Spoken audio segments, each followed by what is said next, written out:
how did Zayd radiallahu anhu carry out this enormous duty? First thing he said, Wallahi, when Abu Bakr brought me this, I tried to refuse it, for it was heavier on my back than putting the mountain of Uhud on my back. What a tremendous task. For the rest of till the world ends, the Quran and its authentication, everything is based on what he has to do from here. What an amazing task.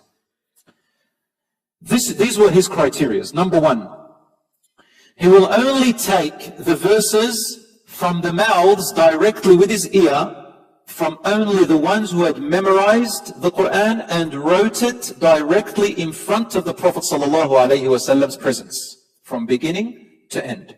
Only those people were allowed to come forward. That's number one.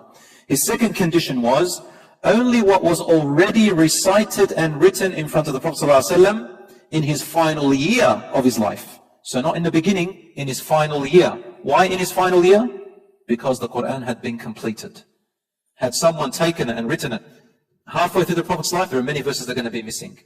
Number three, they could only come to him if they had two witnesses from among the companions who saw them and witnessed them reciting it to the Prophet and writing it in front of him. The fourth condition was that Abu Bakr and Umar, Abu Bakr ordered that Zayd and Umar have to stand at the entrance of the masjid of the Prophet ﷺ publicly, so everybody can see them, and they had to choose who's coming in while everybody watched, that two witnesses are with them, they are known to the people, and they have to be companions before they could enter and recite the Quran. So the thing was extremely transparent and very, very stringent.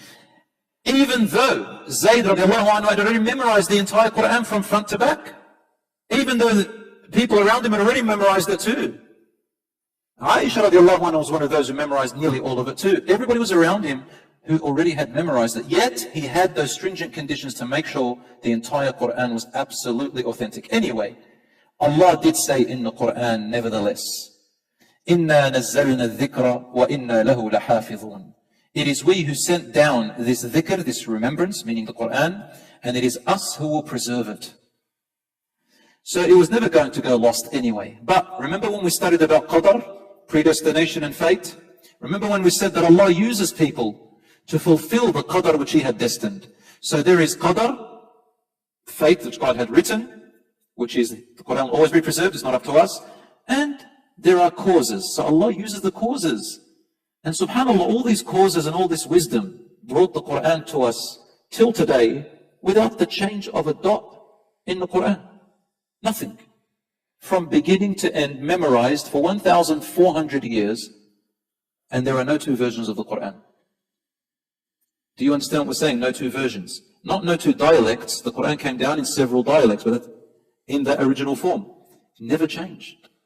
And the Quran still makes the challenge. It says, bring one chapter like it. One chapter is a surah. The shortest surah is 1.5 lines. إِنَّا أَعْطَيْنَاكَ الْكَوْثَرَ فَصَلِّ لِرَبِّكَ وَانْحَرْ إِنَّ شَانِئَكَ هُوَ الْأَبْتَرُ. Nobody has been able to even bring 1.5 lines. Even from the Arabs in those days, the real linguisticians, the people of real Arabic, could not match the Quran. And the challenge still stands. Had it been from anyone other than Allah, you would have found many contradictions, many mistakes, at least 1,400 years now.